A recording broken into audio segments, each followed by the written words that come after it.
Hey everyone, I'm Anthony. I trail run, I hike year round, and I test outdoor gear and camera equipment in real world scenarios in the backcountry and the mountains. And today I am here to give you a long-term, no fluff review of the Hoka Challenger ATR 7s. Let's dive right in. A quick specs recap. This is Hoka's road to trail running shoe. You got a 5mm heel drop, you have moderate cushion, and you have 4mm lugs on the bottom right here for traction. And at just under 10 ounces in weight, they're designed to do just a little bit of everything, which is exactly what I use them for. Let's talk about real world use. I've logged over 480 tracked miles in these trail shoes. I've done over 500, but according to Strava, it's at 480, so that's the number we're gonna go with. And I've taken them on trails, somewhat technical trails, deteriorating roads, and that one brutal 50-mile ultramarathon in the mountains in Portland, New York. So these are real world tested, not just studio tested, and also real world wear and tear, and they've held up really well. I do also wear the Hoka ATR Challenger 7s as a daily walker shoe. Just if I'm going out to the store, I'll wear these. So another thing to consider them for. After all this mileage, they're still great to wear just casually.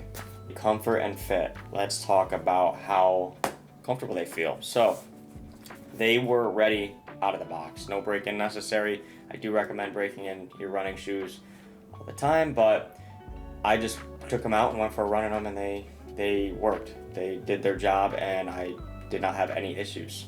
The toe box was roomy, which is especially helpful during those long runs. The heel lockdown was great, and there were no hot spots or blisters anytime I was using these all-trail running shoes. As I mentioned in a previous review that I did subsequent to my 50-mile ultramarathon, after that ultramarathon, my feet were in great shape. There was no blisters, no cuts. My feet felt tired, but they weren't destroyed. So that's a win for me with these shoes. Let's talk about midsole and cushion. The midsole feels softer than some other trail shoes and running shoes I've used before, which is fine. Just something to consider if you don't like softer shoes. But it has lost some of its bounce after 480 to 500 miles, as would be expected. At first, they were light and responsive when I first got them, but they still eat up road miles and some light trail miles, so I still continue to use them for anywhere from like 4 to 7 mile runs, even though I've been swapping them out lately. Traction and outer sole. Let's move on to grip and these 4mm lugs. These are great for gravel, dry dirt, if you're doing some mountain trails. If they're not super technical, they're great for that, and they're great for running too on the road. Even on a rainy day, they held up pretty well on wet road. But if you're talking about wet roots, leaves, mud, they get a little sketchy. You might want something a little burlier if you're going to do some more technical mountain trails, or if you just train primarily in the mountains, I would look at some more trail designated wear, because these are, since they're all terrain, they're great for just a little bit of everything, like I mentioned previously. And the lugs have worn down a bit. That's the right shoe. So as you can see, after so many miles, as would be expected, they wear down. Durability and upper wear. Now this is where these Hoka ATR Challenger 7s really surprised me. The stitching and the upper wear is in great shape after so many miles. Like, I thought there would be more tears. There's none.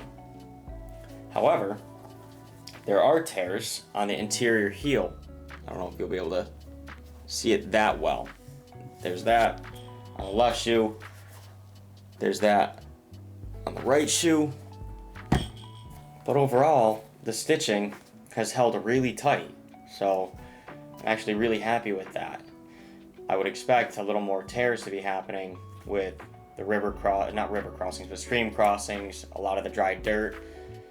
But I just have a little bit of discoloration from being in the sun and on dirty, crappy trails.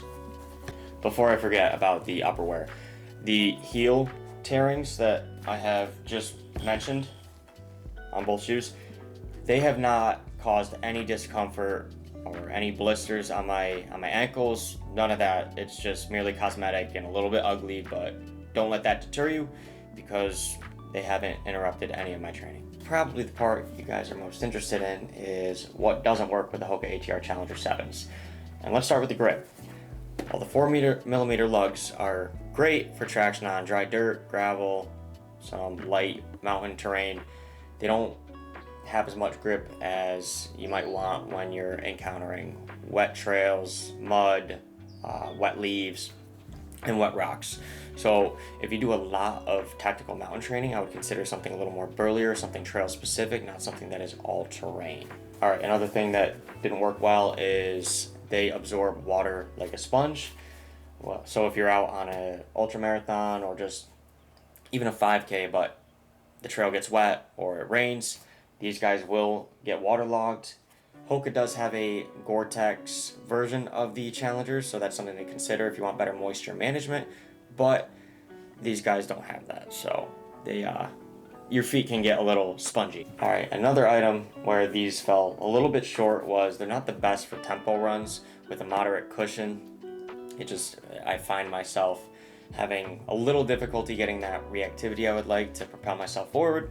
That's just personal. Some other people might love these for tempo runs, but I find that there are better options for those speed specific trainings.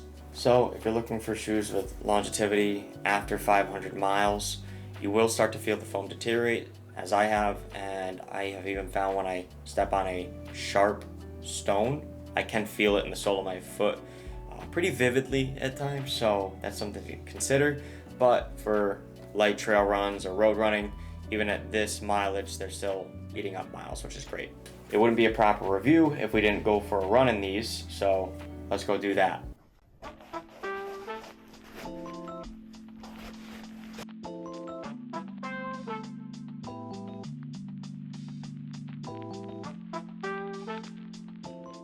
Going on a 7-miler with the Hoka ATR Challenger 7s. Yet again, they have about 479 miles on them according to my Strava.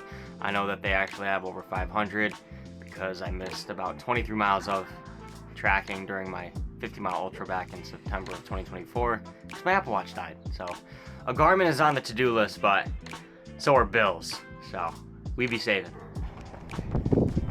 So I've been using the Hoka Challenger ATR 7s for some time now, at least since the fourth quarter of 2024, and I've loved them. I've used them for training on the road, trail training, some short hikes, and then ultimately a 50-mile ultra marathon with 11,000 feet of elevation gain in the Cortland area.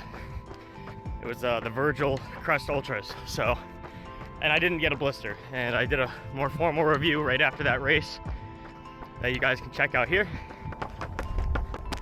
Yeah.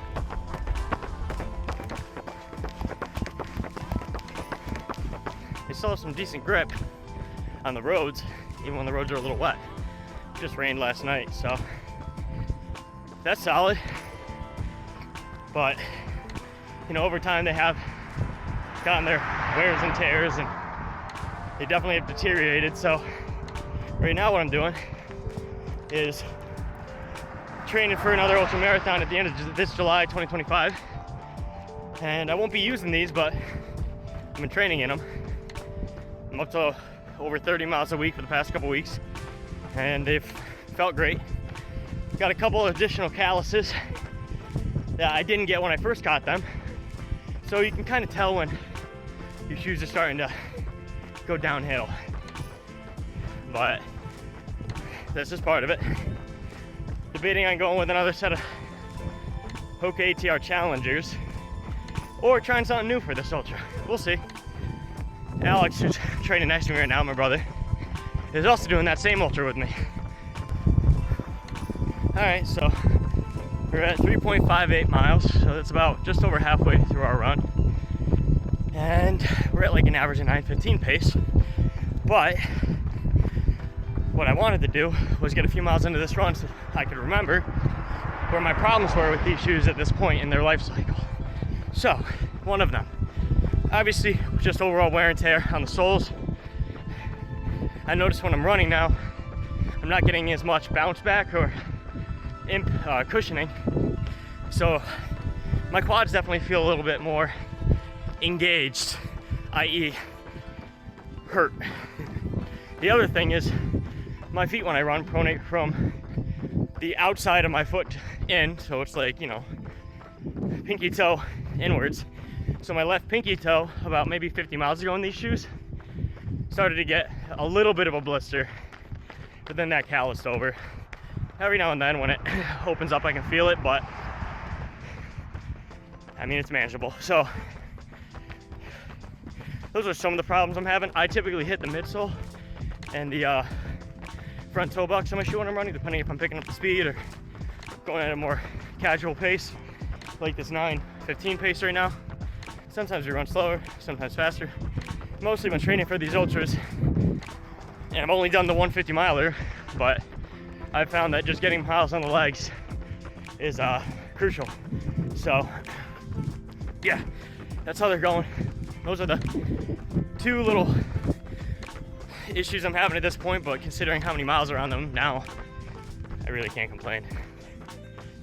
Fun fact for this shoe review and also just in general, he'll suck no matter what shoes I'm wearing, and we're going up to go up a decent sized one, and Alex's morale has been down this whole run so far, so he's been a joy to run with. Feet still feel pretty comfortable. Here comes the car. Most cars are pretty good. I'm going to the other lane, which is nice. All right, hit like an average of 9:14 pace. Not bad.